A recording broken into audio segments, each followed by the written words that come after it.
जय हिंद दोस्तों। आज हम पढ़ने वाले हैं एनसीईआरटी पैटर्न पर आधारित बायोलॉजी के उस इंपॉर्टेंट चैप्टर के बारे में जो आपके एग्जाम में सबसे ज्यादा प्रश्न लेकर आता है, जिसका नाम विटामिन।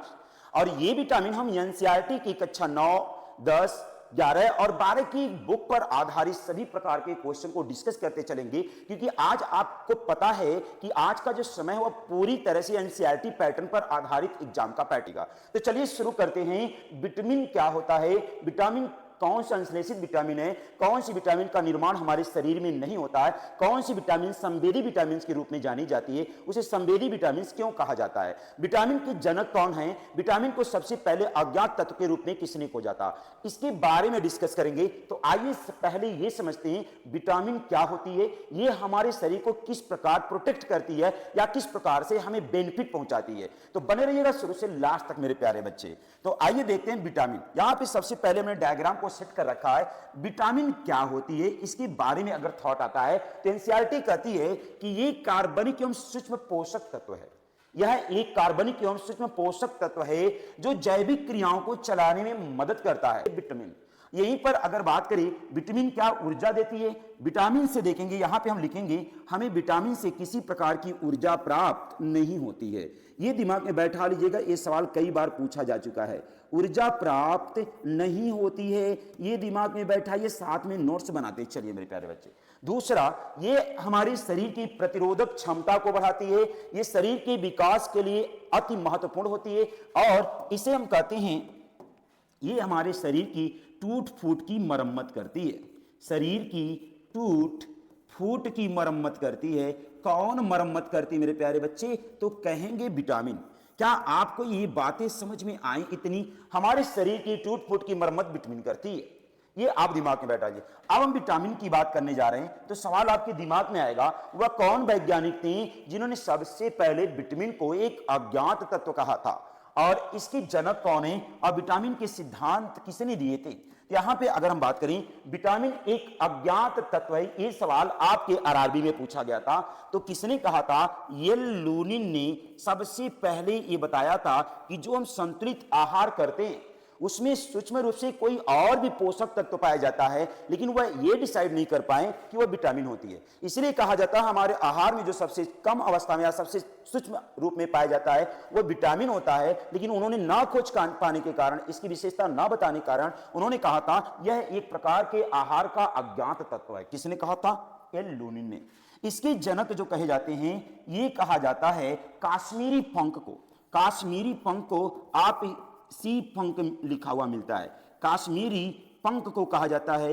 इन्होंने 1912 में इसकी खोज कर रखी थी और इन्हीं को, काश्मीरी पंख को ही हम विटामिन का जनक कहते हैं। बहुत इंपॉर्टेंट पॉइंट अगली बताने जा रहा हूं, ध्यान दीजिएगा और नोट्स कर लीजिएगा। क्या बताने जा रहा हूं नोट्स में हम लिखेंगे, जिससे आप भी ये दिमाग में बैठाइएगा नोट्स। तो लिखेंगे विटामिन चिकित्सा का जनक किसे कहा जाता है। आपसे यह सवाल पूछा गया है आपकी पीसीएस में, विटामिन चिकित्सा का जनक किसे कहा गया। तो विटामिन चिकित्सा का जनक जो कहा जाता है वह किसे कहा जाता है? सी पंख को कहा जाता है, काश्मीरी पंख को कहा जाता है, जिन्होंने 1912 में विटामिन की खोज की। सिद्धांत किसने दिया था? अर्थात सिद्धांत का मतलब विटामिन किस प्रकार से कार्य करती है, ये इसका गुण क्या है, इससे होने वाले लाभ क्या है, इसकी कमी से होने वाले रोग, इसका सिद्धांत किसने दिया था। अगर ये पूछता है तो आप प्यार से बताएंगे सर इसका सिद्धांत दो लोगों ने दिया था। विटामिन का सिद्धांत हॉपकिंस और सी पंख ने दिया था। हॉपकिंस और सी पंख महोदय ने दिया था। यह दिमाग में बैठा के रखिएगा। थ्योरी ऑफ विटामिन किसने प्रतिपादित किया था? तो हॉपकिंस और सी पंख ने। इसका अन्य नाम की बात करें तो हम इसे कहेंगे हमारे बॉडी का रिपेयर डॉक्टर। बॉडी का रिपेयर डॉक्टर कहते हैं इसे, रिपेयर डॉक्टर कहा जाता है। किसको कहा जाता है? विटामिन को। क्यों? ये हमारे शरीर को ऊर्जा नहीं देती है, हमारे शरीर में टूट फूट या स्किन की मरम्मत करने की कार्य करती है, इसीलिए इसे रिपेयर डॉक्टर के रूप में भी जाना जाता है। बॉडी के रिपेयर डॉक्टर के रूप में विटामिन को जाना जाता है। अब एक सवाल यहां पे बड़ा ही प्यारा दिख रहा होगा, संश्लेषित विटामिन, अर्थात कौन कौन सी विटामिन हैं जो संश्लेषित विटामिन की तरह होती हैं। अब कहेंगे संश्लेषित विटामिन का मतलब क्या है सर?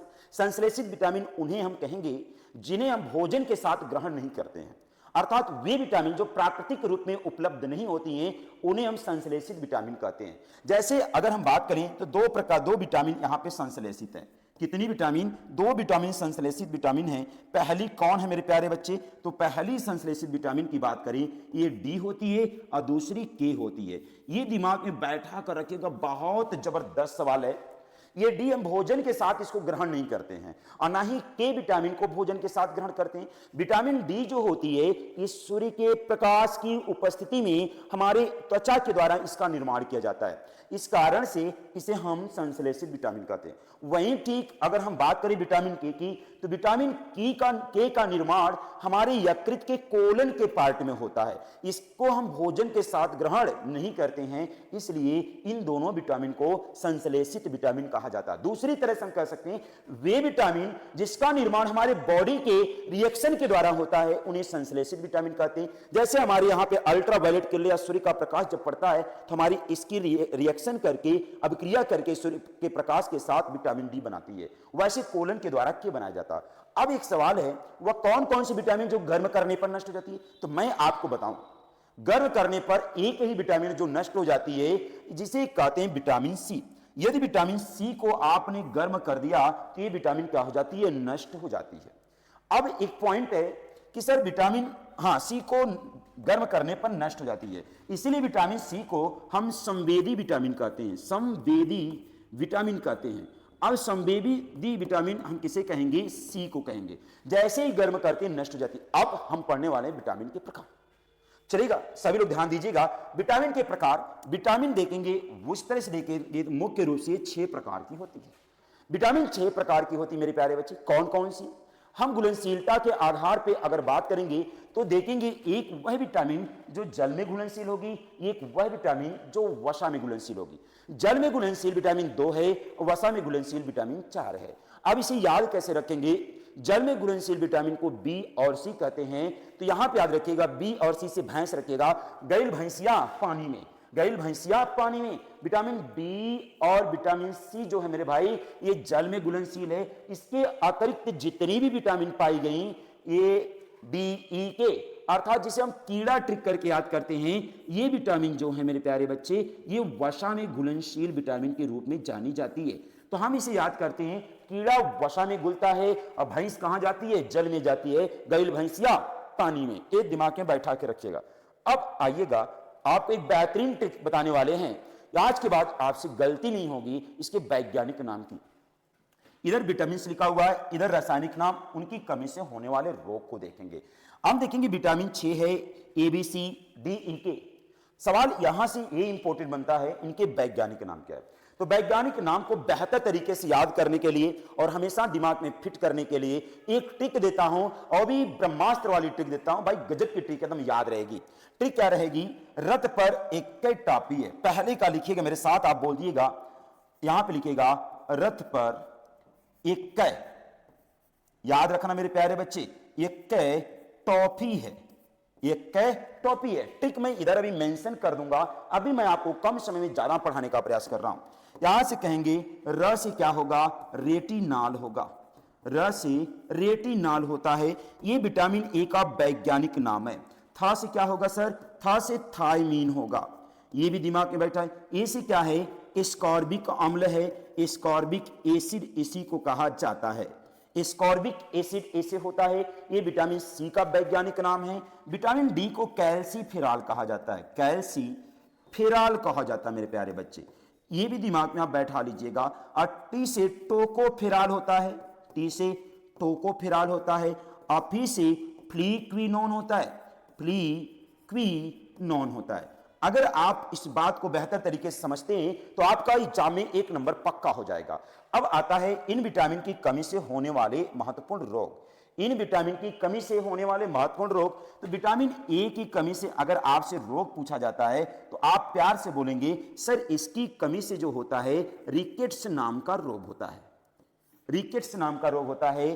अब विटामिन बी की कमी से बेरी बेरी रोग होता है। विटामिन बी की कमी से, उधर दिखेगा नहीं इसलिए इधर मैं लिख दे रहा हूं, बी की कमी से बेरी बेरी रोग होता है। और सी की कमी से आपको स्कर्वी रोग होता है मेरे प्यारे बच्चे। डी की कमी से आइएगा, यहां पे देखिएगा ये आपका यहां पे मिस हो रहा है, यहां पे रिकेट्स रोग डी की कमी से होता है मेरे प्यारे बच्चे, और ए की कमी से रतौंधी रोग होता है। विटामिन ए की कमी से रतौंधी रोग होता है। अब ई की कमी से जो होता है वह देखेंगे बांझपन, ये महिलाओं में होता है। देखेंगे फीमेल में बांझपन और पुरुष में मेल में नपुंसकता नामक रोग होता है। ये किसमें होता है? मेल बॉडी में होता है। विटामिन के जिसका नाम प्लिक्विनोन है, इसकी कमी से कौन सा रोग होता है? जब इसकी कमी हो जाती है तो हमारे शरीर में रक्त का थक्का नहीं बनता है, अर्थात रक्त का थक्का न जमना, रक्त का थक्का न बनना। और इसी के कारण महिलाओं में एक रोग होता है विटामिन के से, जिसे कहा जाता है एनीमिया रोग। ये एनीमिया रोग जो होता है ये फीमेल में होता है।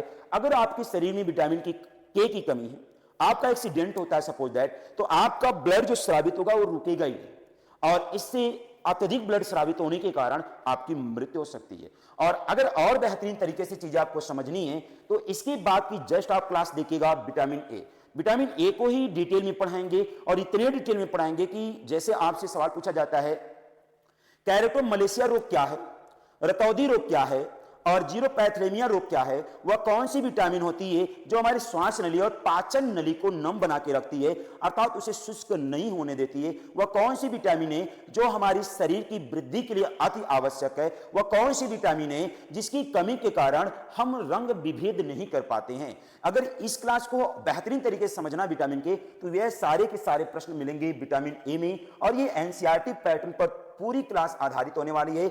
और इस तरह से आपको दूसरा इसका क्लास मिलने वाला है, और उसे पढ़ने के लिए सबसे पहले चैनल को सब्सक्राइब कर लीजिएगा।